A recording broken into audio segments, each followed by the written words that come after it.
बोलो सच्चे दरबार की जय माता दी।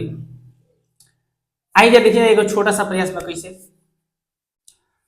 अरे धोवते धोवते तो हरे मंदिरवा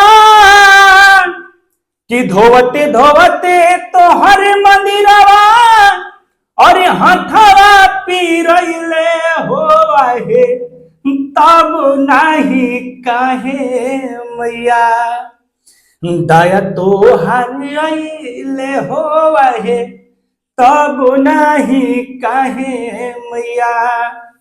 ये भाव में कहे के बाद ताली बजाइएगा कैसे कि धोवते धोवते तो हरे मंदिरवा हथवा पीरैले हो आहे धोवते धोवते तो हरे मंदिरवा हथवा पीरैले हो आहे तब नहीं काहे मैया तब नहीं काहे मैया दया तो हरियले हो आहे तब नहीं काहे मैया दया तो हरियले हो आहे तब नहीं काहे मैया।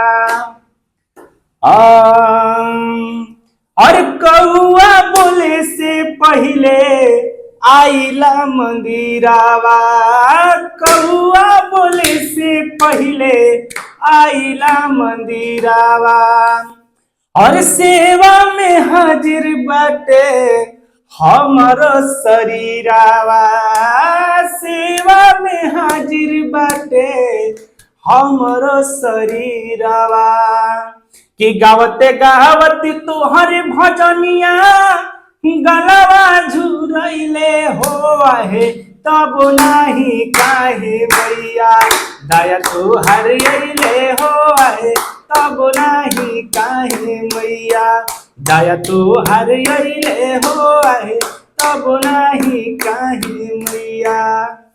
धन्यवाद आप सभी को, जितने भी हमारे दोस्त वीडियो देखेंगे आप सब लोग अपना छोट भाई के सपोर्ट करी जा, लाइक करी जा, सब्सक्राइब करी जा और कमेंट जरूर करके बताइए। धन्यवाद।